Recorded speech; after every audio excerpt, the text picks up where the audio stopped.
बच्चों, आज हम हमारे सिविक्स का चैप्टर 3 चालू कर रहे हैं। लेक्चर 126 है हमारा। चैप्टर का नाम है how the state government works, कि हम स्टेट गवर्नमेंट कैसे काम करती है। स्टैंडर्ड 6 में आप पढ़ के आए हो कि गवर्नमेंट 3 लेवल पे काम करती है। पहला है लोकल लेवल, लोकल मतलब गांव के लेवल पे। दूसरा है स्टेट लेवल, स्टेट का मतलब जिला के लेवल पे भाई, स्टेट लेवल भाई, सॉरी स्टेट मतलब जैसे गुजरात हुआ, महाराष्ट्र हुआ, पंजाब हुआ, राज्य के लेवल पे। सॉरी, पहले लोकली विलेज लेवल, फिर स्टेट लेवल मतलब राज्य के लेवल पे, और फिर नेशनल लेवल, ठीक है, एज ए पूरा नेशन के लेवल पे, ठीक है, पूरे राष्ट्र के लेवल पे। सो अभी अगर मैं पूछूं आपसे कि नेशनल लेवल पे हमारे जो मिनिस्टर कौन है, तो आप कहोगे नरेंद्र मोदी, कि हमारे वो जो हैं प्राइम मिनिस्टर हैं। फिर मैं कहूँगी कि स्टेट लेवल पे बताओ हमारे चीफ मिनिस्टर कौन है, तो आप कहोगे कि विजय भाई रूपानी हैं, ठीक है। तो वो आप स्टेट लेवल की बात करोगे। सो हमें स्टेट लेवल ही पढ़ना है, how the state government works. तो आप देखो, अगर मैं आपको बोलूँ कि विजय भाई रूपानी हमारे चीफ मिनिस्टर हैं, तो मैं पूछूँ कैसे बने, तो आपको पता है कैसे बने। तो देखो, इलेक्शंस हुए, मतलब गुजरात में इलेक्शंस हुए, गुजरात में जगह जगह पे इलेक्शन हुए, पूरे गुजरात की जितनी भी कॉन्स्टिट्यूएंसीज हैं। कॉन्स्टिट्यूएंसी का मतलब क्षेत्र बोलते हैं, मतलब हम गुजरात कोई छोटा नहीं है राज्य, गुजरात राज्य छोटा नहीं है, उसमें छोटी छोटी कॉन्स्टिट्यूएंसी हैं, ठीक है। हम पाटन है, अहमदाबाद होगा, फिर महसाणा, ठीक है, पालनपुर, बहुत मतलब गुजरात कोई छोटा नहीं है, बहुत बड़ा है गुजरात। सो उसकी अलग छोटी छोटी कॉन्स्टिट्यूएंसीज होती हैं। फिर इलेक्शंस होते हैं, हर कॉन्स्टिट्यूएंसी में वोटिंग होती है। आपके मम्मी पापा जाते हैं, मैं भी जाती हूँ, हम सब जाते हैं जो भी 18 साल से ऊपर हैं। तो हम सब जब वोटिंग करने जाते हैं तो हम एमएलए चुनते हैं। हमारा क्या चुनते हैं? एमएलए। एमएलए का full form member of legislative assembly. हम एमएलए चुनते हैं। एमएलए मतलब हम हमारे जो एरिया का मुखिया चुनते हैं। अच्छा, आप मुझे बताओगे आपके एरिया का एमएलए कौन है? अगर पता हो तो please do tell me in the homework कि हमारी एरिया का एमएलए कौन है। आपके फादर को पता हो तो उनसे पूछ लेना। सो एमएलए जो हैं हम खुद चुनते हैं, ठीक है, वोटिंग करके चुनते हैं। फिर इन सब एमएलएज में से जो है मतलब अलग अलग जो एमएलए हम अलग अलग एरिया से चुने जाते हैं, फिर उनमें से एक चीफ मिनिस्टर चुना जाता है। मतलब सब एमएलए, पहले एमएलए होना ज़रूरी है। अगर गुजरात का चीफ मिनिस्टर बनना है तो पहले उससे एमएलए भी होना पड़ेगा, ठीक है। एमएलए होगा फिर वो गुजरात का चीफ मिनिस्टर। किसी भी राज्य का चीफ मिनिस्टर होने के लिए पहले एमएलए होना ज़रूरी है। तो स्टेट गवर्नमेंट काम कैसे करती है हम वो पढ़ेंगे। पर सबसे पहले एमएलए कौन है? मैंने एमएलए फुल फॉर्म भी बोल दिया, मेंबर ऑफ लेजिस्लेटिव असेंबली। तो एमएलए है कौन? सो पेज नंबर 31 पे, page number 31, who is an MLA, आखिर एमएलए है कौन, ठीक है। सो एमएलए देखो, पहले तो देखो आपने बहुत सारे नाम सुने, कलेक्टर सुना है, मेडिकल ऑफिसर वर्ड सुना होगा, आपने एमएलए भी सुना होगा, शायद आपने लेजिस्लेटिव असेंबली वर्ड भी सुना हो, और मतलब इस तरह से आपने ये सारे नाम सुने हैं। अच्छा, एमएलए कौन होता है? तो एमएलए का फुल फॉर्म है, देखो, members of the legislative assembly, मतलब MLAs, members of legislative assembly are elected by the people. कौन चुनता है एमएलएज को? लोग चुनते हैं। Then they become members of the legislative assembly. इसके बाद ये किसके मेंबर बन जाते हैं? लेजिस्लेटिव असेंबली के मेंबर। अब लेजिस्लेटिव असेंबली क्या है? असेंबली, देखो असेंबली मतलब एक आप बड़ी सी मीटिंग प्लेस बोल सकते हो। लेजिस्लेटिव मतलब कानूनी, मतलब जहाँ सारे मंत्री इकट्ठे होते हैं, legislative assembly. So members of legislative assembly MLAs are elected by people. MLA को कौन चुनता है? लोग चुनते हैं। उसके बाद वो मेंबर बन जाते हैं लेजिस्लेटिव असेंबली। इनके नाम में ही लेजिस्लेटिव असेंबली छिपी हुई है। एमएलए का full form members of the legislative assembly. कौन चुनता है? लोग। फिर वो क्या बन जाते हैं? मेंबर्स बन जाते हैं, नाम ही है ना, members. And also form the, page number 32, and also form the government. So यही लोग क्या बनाते हैं? गवर्नमेंट बनाते हैं। Also form the government. इस तरह से हम कह सकते हैं कि एमएलए मतलब लोग हैं वही एमएलए को चुनते हैं, और एमएलए जो हम चुनते हैं वही हमको दिखाते हैं, मतलब हम ही तो चुनते हैं उनको, ठीक है। सो इस तरह से एमएलएज रिप्रेजेंट पीपल, वो हम ही को ही तो दिखा दे, क्योंकि हमने ही तो चुना है, हम सब वोट नहीं करते तो वो जीतते कैसे? तो वो हमने उनको चुना है तो हमारी विचारधारा दिखाएंगे ना। ठीक है, अब देखो मैंने आपसे एक बात कही थी कि गुजरात, मैंने सिर्फ गुजरात की बात जब एग्जाम्पल दिया, मैंने आपको कहा गुजरात बहुत बड़ा है। ठीक है, सो गुजरात बहुत बड़ा है तो मैंने आपको कहा कि भाई मतलब इलेक्शन जो होगा वो खाली ऐसे नहीं कि भाई स्टेट इलेक्शन हो तो एक भाई गुजरात में एक ही जगह होगा, ऐसे नहीं, हर छोटे छोटे जगह पे होगा। ठीक है, जो इलेक्शंस हैं वो हर छोटे छोटे जगह पे होंगे। तो वो जो छोटी छोटी जगह हैं, छोटे छोटे एरियाज हैं, उन्हें पॉलिटिकल भाषा में कॉन्स्टिट्यूएंसी कहते हैं। क्या कहते हैं? Constituency. So every state in India has a legislative assembly. India के हर स्टेट के पास एक लेजिस्लेटिव असेंबली है। Every state in India has a legislative assembly. Each state is divided into different areas और कॉन्स्टिट्यूएंसी। हर स्टेट के पास legislative assembly है और हर state divided है different areas या कॉन्स्टिट्यूएंसीज में। हर स्टेट के पास एक लेजिस्लेटिव असेंबली होती है, हर स्टेट के पास एक लेजिस्लेटिव असेंबली होती है और हर स्टेट डिवाइड होता है डिफरेंट डिफरेंट कॉन्स्टिट्यूएंसीज में। ठीक है, एक लेजिस्लेटिव असेंबली होती है, मतलब ऑब्वियसली एक ही मीटिंग प्लेस होगी ना। असेंबली मतलब प्लेस, मतलब मीटिंग प्लेस। लेजिस्लेटिव मतलब नियमों से जुड़ी हुई मीटिंग प्लेस। ठीक है, so every state is divided into different areas और कॉन्स्टिट्यूएंसीज।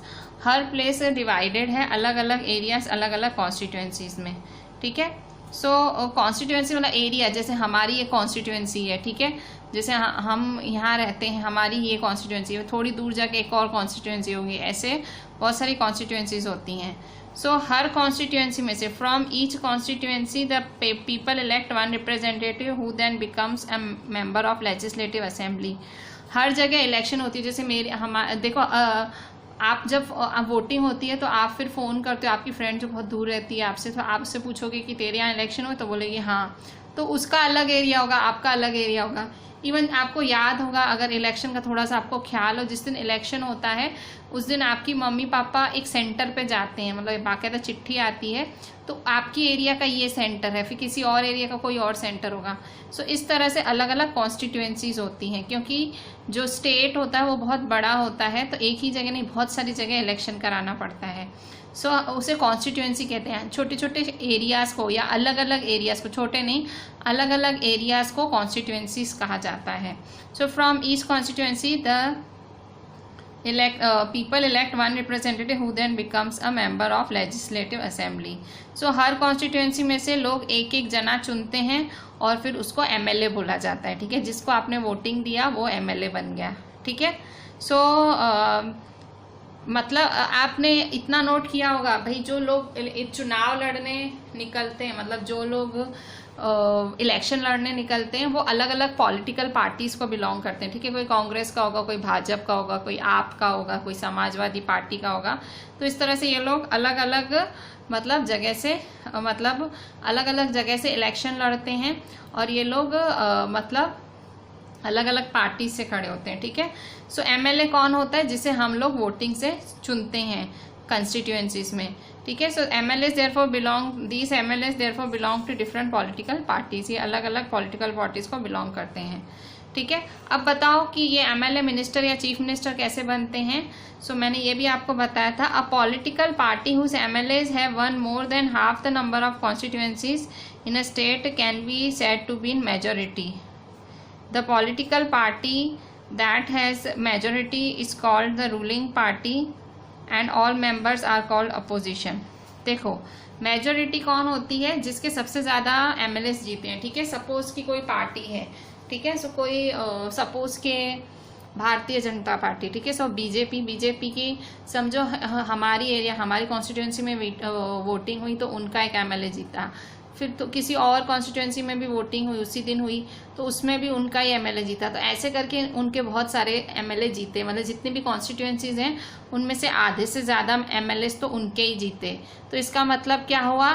ये पार्टी जीत गई ना, मतलब आधे से ज़्यादा अगर इनको वोटिंग मिली है, मतलब समझो 68 जगह हमारे गुजरात में 68 कॉन्स्टिट्यूएंसीज में चुनाव हुआ, 68 कॉन्स्टिट्यूएंसीज में इलेक्शन कराया गया और 68 में से समझो 34 से ज़्यादा, 68 का आधा क्या होता है 34 से ज़्यादा एमएलए तो समझो बीजेपी वाले जीत गए, मतलब बीजेपी वाले एमएलए जीते हैं। सो उसका मतलब क्या हुआ, वो मेजोरिटी हो गई, विनिंग पार्टी हुई ना, तो मेजोरिटी। तो हम क्या कहेंगे, a political party whose MLAs have one more than half the number of constituencies, जिसके एमएलए ने आधे से ज़्यादा कॉन्स्टिट्यूएंसीज मतलब एरियाओं में जीता है, इन अ स्टेट, एक राज्य की आधे से ज़्यादा कॉन्स्टिट्यूएंसीज में जीता है, उसे हम कहते हैं मेजोरिटी है। मेजोरिटी मतलब विनिंग पार्टी हुई, ठीक है। The political party that has the majority is called the ruling party, मतलब जो मेजोरिटी है, मतलब जो ज़्यादा वोट से, मतलब जो ज़्यादा एमएलए से जीती है उसे मेजोरिटी कहते हैं, और उसी को ही रूलिंग पार्टी, रूलिंग मतलब जीतने वाली पार्टी कहते हैं। And all other members are called opposition, और बाकी जो सामने वाली पार्टीज होती हैं उन्हें ऑपोजिशन कहा जाता है, ठीक है। सो इस तरह से मेजोरिटी, देखो वर्ड मीनिंग्स देखते जाओ, मैं आपको खास करके ये डेफिनेशन टिक करा रही हूँ। देखो मेजोरिटी है, फिर ऑपोजिशन है, रूलिंग पार्टी है, ठीक है। ये रूलिंग पार्टी आपको पता होना, मतलब जीतने वाली पार्टी रूलिंग पार्टी या मेजोरिटी कहते हैं, और हारने वाली पार्टी को ऑपोजिशन कहते हैं, ठीक है। सो इस तरह से एमएलए चुना जाता है, ठीक है। इसके बाद पेज नंबर 33 पे आ जाओ। पेज नंबर 33 आगे हमने पढ़ा भाई मेजोरिटी, जो पार्टी के सबसे ज़्यादा एमएलए हैं वो मेजोरिटी पार्टी हुई, ठीक है, रूलिंग पार्टी हुई। अब क्या होगा, अब यहाँ सेकंड पैराग्राफ में अब क्या होगा, इलेक्शंस के बाद, मतलब जो जीतने वाली पार्टी है, ठीक है, या जो रूलिंग पार्टी है, ठीक है, तो आफ्टर द इलेक्शंस के बाद the MLA belonging to the ruling party, जो एमएलए रूलिंग पार्टी का, जीतने वाली पार्टी का, will elect their leader who will become the chief minister. तो वो मिलके, मतलब सारे एमएलए, समझो एक ही पार्टी के बहुत सारे एमएलए जीते, मतलब मैंने कहा ना, अगर सपोज कहीं 68 कॉन्स्टिट्यूएंसीज हैं तो उसमें सपोज 36 एमएलए खाली एक ही पार्टी के जीते, मतलब वो विनर हो गई, तो 36 मिलके एमएलए वोटिंग करेंगे, फिर वोटिंग करके वो एक चीफ मिनिस्टर चुनेंगे अपने में से ही, ठीक है, वो 36 में से एक चीफ मिनिस्टर चुना जाएगा, ठीक है। So MLAs belonging to ruling party will elect their leader, वो अपना लीडर खुद चुनेंगे और उसे चीफ मिनिस्टर बोल के बिठा देंगे। मतलब थे सारे एमएलए, फिर एमएलए में से ही एक चीफ मिनिस्टर निकला, और एमएलए कैसे चूज हुआ, एमएलए हम लोगों ने चूज किया, एमएलए हमने जाके वोटिंग की तो एमएलए चूज हो गया, और फिर सब एमएलए ने वोटिंग की, सब एमएलए ने वोटिंग की तो चीफ मिनिस्टर आया, ठीक है, इस तरह से होता है, ठीक है। फिर क्या होता है, द चीफ मिनिस्टर देन, अब चीफ मिनिस्टर चुन लिया गया, अब चीफ मिनिस्टर क्या करेगा, the chief minister then selects the other people as minister. अब चीफ मिनिस्टर क्या करेगा, वो अलग अलग मंत्री चुनेगा, मतलब ये सारे एमएलए में से हर किसी को अलग अलग मंत्री बनाएगा, किसी को वो एजुकेशन मिनिस्टर बना देगा, किसी को जल संसाधन मंत्री बना देगा, किसी को हेल्थ मिनिस्टर बनाएगा, ऐसे करके सबको अलग अलग डिपार्टमेंट दे देगा। तो चीफ मिनिस्टर फिर मिनिस्टर चुनता है। आफ्टर द इलेक्शंस के बाद, after the election it is the governor of the state who appoints the chief minister and other minister. Election के बाद गवर्नर होता है, ये बहुत ही 1 मार्क में बहुत ही अच्छा क्वेश्चन आ सकता है कि इलेक्शंस के बाद चीफ मिनिस्टर को और अदर मिनिस्टर्स को कौन चुनता है, तो गवर्नर अपॉइंट करता है, चुनता नहीं है, अपॉइंट करता है। कौन अपॉइंट करता है, गवर्नर, ठीक है। तो चीफ मिनिस्टर का काम क्या होता है, अब देखो चैप्टर का नाम जो है how the state government works, काम का तो कुछ आया ही नहीं भाई, स्टेट गवर्नमेंट काम कैसे, काम का तो कुछ आया ही नहीं भाई, कौन जीतता है, एमएलए कौन होता है, अब मेन काम की बात आई। सो अब यहाँ देखो चीफ मिनिस्टर का काम क्या है। So the chief minister and the other ministers have the responsibility of running various government departments of ministries. क्या होता है चीफ मिनिस्टर और बाकी मिनिस्टर्स का काम, उनकी रिस्पॉन्सिबिलिटी होती है कि वो बहुत सारे गवर्नमेंट के डिपार्टमेंट्स और मिनिस्ट्रीज चलाए। मैंने जैसे आपको बताया ना भाई, वो अलग अलग डिपार्टमेंट्स होते हैं, ठीक है, रिसोर्स, हेल्थ, एजुकेशन, ऐसे बहुत सारे डिपार्टमेंट्स होते हैं, उनको ये सब चलाने होते हैं। और हर मिनिस्टर का अलग अलग ऑफिस होता है, they have separate offices.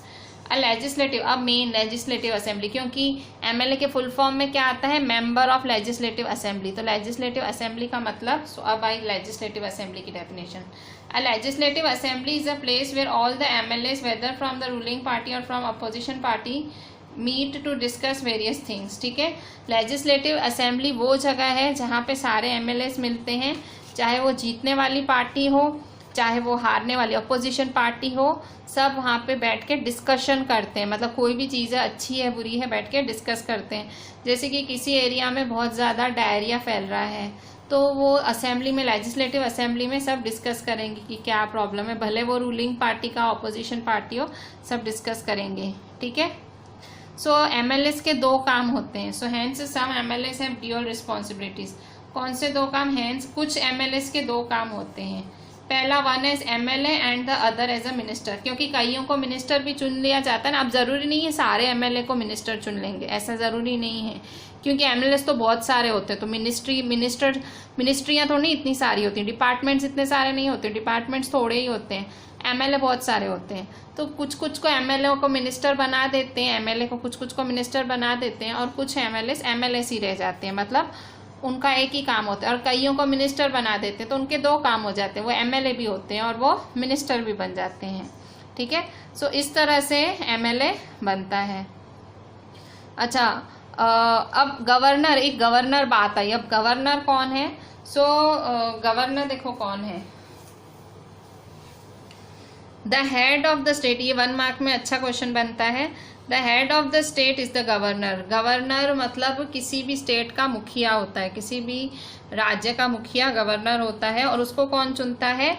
He is appointed by the central government to ensure that the state government works within the rules and regulations of the constitution. Governor को क्यों अपॉइंट किया जाता है? गवर्नमेंट को actually central government मतलब जो party power में है, मतलब पूरी इंडिया में जो पार्टी पावर में है वही चुनती है गवर्नर को। डायरेक्ट सेंट्रल गवर्नमेंट चुनती है और वो देखती है कि उसका काम क्या होता है गवर्नर का, कि वो देखना कि सारे जो एमएलएज हैं, सारे मिनिस्टर्स हैं, वो अपना काम सही से कर रहे हैं कि नहीं कर रहे हैं। ठीक है, सो मतलब स्टेट गवर्नमेंट को देखने के लिए गवर्नर होता है। ठीक है, गवर्नर किसको देखने के लिए होता है? State government. सो ये एक बहुत अच्छा क्वेश्चन है कि भाई गवर्नर कौन होता है? तो गवर्नर को सेंट्रल गवर्नमेंट चुनती है और उसको इसलिए रखा जाता है, और वो मतलब देखता है कि स्टेट गवर्नमेंट अपने रूल्स और रेगुलेशंस तो मतलब कर रही है follow. At times the ruling party may not be a single but a group. और कभी देखो ऐसे होता है कि कभी जैसे इलेक्शन हुए, ठीक है, मैंने आपको क्या बोला कि कोई भी मतलब किसी भी पार्टी से अगर चीफ मिनिस्टर चुनना है, कोई भी रूलिंग पार्टी है, तो उसके आधे से ज़्यादा एमएलए जीतने चाहिए। अब सपोज आधे से ज़्यादा एमएलए नहीं जीते, थोड़े बाकी रह गए, जैसे 68 कॉन्स्टिट्यूएंसी थे तो विनिंग कितना है? 34 से ज़्यादा। सपोज वो 30 जीत पाए, अभी भी 4 नहीं है, 5 नहीं है, तो वो क्या करेंगे? तो वो जो दूसरी पार्टियां हैं ना, जो दूसरी पार्टियां थोड़ा थोड़ा जीती हैं, कोई 6 जगह से जीती, कोई 8, तो किसी और पार्टी से जाके हाथ मिला लेंगे, तो उनके 30 कॉन्स्टिट्यूएंसी प्लस उनके 6 तो हो गए ना 36। तो उसे कहते हैं कोएलिशन गवर्नमेंट। कोएलिशन गवर्नमेंट मतलब गठबंधन, हिंदी में बोलते हैं गठबंधन, गठबंधन की सरकार। मैंने आपको क्या बताया, अगर कोई पार्टी को इलेक्शन जीतना है तो उसके पास कितनी कॉन्स्टिट्यूएंसी से जीत होनी चाहिए? आधे से ज़्यादा। पर अगर आधे से ज़्यादा कॉन्स्टिट्यूएंसी जीतती नहीं है वो पार्टी, तो वो क्या करेगी? जो दूसरी पार्टी है उससे किसी भी पार्टी से हाथ मिलाएगी। अब ज़रूरी नहीं है उनसे हर पार्टी हाथ मिलाना चाहे, मतलब जो पार्टी उनके साथ ज्वाइन होना चाहती है उसके साथ वो फ्रेंडशिप करेगी या हाथ मिलाएगी, फिर उसके साथ गवर्नमेंट बनाएगी, उसे हम कहेंगे कोएलिशन। सो ये कोएलिशन है। At times the ruling party may not be a single party but a group of parties working together. This is called a coalition. So कभी ऐसे होता है रूलिंग पार्टी अकेली नहीं होती, उसके साथ 2-3 पार्टियां जुड़ के, कभी 2 पार्टियां भी, कभी 3 पार्टियां भी मिलके काम करती हैं, उसे कहते हैं कोएलिशन। कोएलिशन गवर्नमेंट क्या होती है भाई? एक से ज़्यादा लोग जब ज्वाइन करते हैं तो उसे हम कोएलिशन कहते हैं। एक से ज़्यादा जो लोग सरकार बनाते हैं, एक से ज़्यादा पार्टियां सरकार बनाती हैं, उसे कोएलिशन कहते हैं। अब यहाँ देखो, अब लेजिस्लेटिव असेंबली। अच्छा, अब लेजिस्लेटिव असेंबली में होता क्या है? सो लेजिस्लेटिव असेंबली पेज नंबर 34 पे लेजिस्लेटिव असेंबली हमने पढ़ा कि लेजिस्लेटिव असेंबली एक मीटिंग प्लेस होती है जहाँ पे सारे एमएलएस मिलते हैं। सो मतलब क्या होता है लेजिस्लेटिव असेंबली में? तो देखो लेजिस्लेटिव असेंबली में क्या होता है, एक बहुत ही बड़ी सी लेजिस्लेटिव असेंबली क्या होती है? एक बहुत बड़ी बिल्डिंग होती है और वहाँ पे फुल सिक्योरिटी होती है और वहाँ पे गैलरी होती है, बड़ा हॉल होता है और ऐसे बेंचेस होती हैं। ये देखो यहाँ बना हुआ है आपका पेज नंबर 35 पे, ये देखो बेंचेस होती हैं, बाकायदा बेंचेस पे सारे बैठते हैं। ये लेजिस्लेटिव असेंबली है। सो हर बेंच पे देखो एक एमएलएस बैठे हुए हैं, सारे एमएलएस हैं, तो ये इनकी मीटिंग है। जो असेंबली लेजिस्लेटिव असेंबली इनकी मीटिंग प्लेस है। सो यहाँ ये लोग मीटिंग कर रहे हैं। ठीक है। सो ये लोग यहाँ ये सब डिस्कस करते हैं कि भाई क्या प्रॉब्लम है, क्या हो रहा है, नहीं हो रहा है, ठीक है। Page number 34।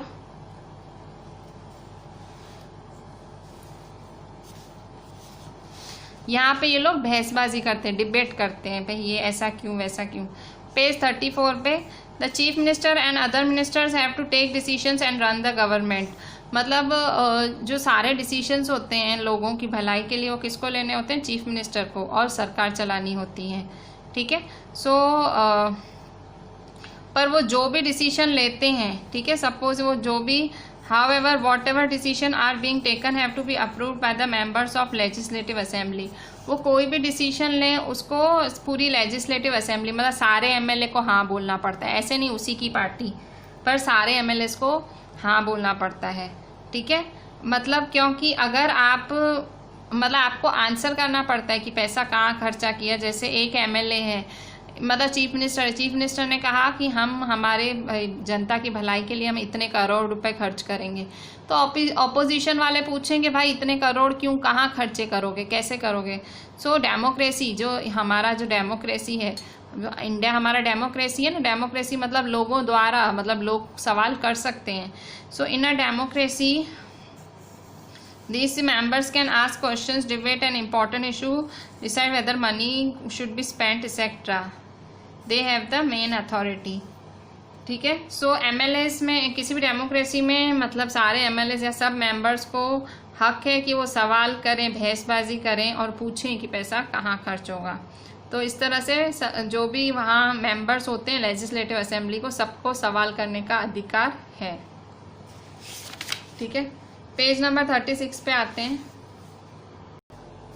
बच्चों। अब देखो यहाँ पे पेज नंबर 36 पे, तो मेंबर्स आपको पता है लेजिस्लेटिव असेंबली में सारे इकट्ठे होते हैं एमएलएस, और सारे बहसबाजी डिबेट करते हैं। तो क्योंकि सारे एमएलएस साथ जो भी फैसला लिया जाता है गवर्नमेंट का, उनको गवर्नमेंट कहा जाता है। सब एमएलएस के लिए गवर्नमेंट वर्ड यूज किया जाता है।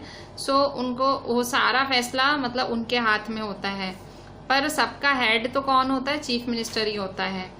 सो मतलब ये जो पार्ट है ये एग्जीक्यूटिव पार्ट ऑफ गवर्नमेंट है। एग्जीक्यूटिव पार्ट का मतलब ये लोग गवर्नमेंट के फैसले को एग्जीक्यूट करते हैं, ठीक है। सो यहाँ पे पेज नंबर 36 पे, all the MLAs who gather together in the legislative assembly are called the legislature. Legislature कौन है? सारे एमएलएस जो साथ में इकट्ठे होते हैं, ठीक है। सारे एमएलएस जो साथ में इकट्ठे होते हैं लेजिस्लेटिव असेंबली में, उन्हें लेजिस्लेचर कहा जाता है, ठीक है। और ये वही लोग होते हैं जो कि सुपरवाइज करते हैं काम, देख रेख करते हैं कि काम सही हो रहा है कि नहीं, ठीक है। सो इन्हीं एमएलएस में से आपको पता है चीफ मिनिस्टर को हेड ऑफ द एग्जीक्यूटिव भी कहा जाता है, हेड ऑफ द एग्जीक्यूटिव और चीफ मिनिस्टर, ठीक है। सो इस तरह से मतलब एमएलए क्या होते हैं? सरकार होते हैं, गवर्नमेंट। कोई भी अगर फैसला लेना होता है तो सारे एमएलएस मतलब सरकार मिलके लेती है। अब गवर्नमेंट की वर्किंग, गवर्नमेंट काम कैसे करती है, ठीक है। तो खाली लेजिस्लेटिव असेंबली खाली वही जगह नहीं है जहाँ पे खाली डिबेट होती है, पर वहाँ पे वहाँ पे बड़े बड़े फैसले भी होते हैं, ठीक है। वहाँ तो जैसे ही फैसला ले लिया जाता है तो उसके बाद एक प्रेस कॉन्फ्रेंस बुलाई जाती है। प्रेस कॉन्फ्रेंस मतलब सारी जो प्रेस है, सारी मीडिया को बुलाया जाता है। Soon after the discussion in the assembly में, समझो असेंबली में कोई चीज़ डिस्कस हुई, कोई देश के लिए भाई, जैसे किसी स्टेट की कोई चीज़ भाई, कोई नई योजना या कोई नई कुछ नया डिस्कस हुआ, तो फिर तुरंत प्रेस कॉन्फ्रेंस बुलाई जाएगी। प्रेस कॉन्फ्रेंस मतलब सारी मीडिया को बुलाया जाएगा, organised by the health minister. कौन बुलाएगा? Health minister बुलाएगा।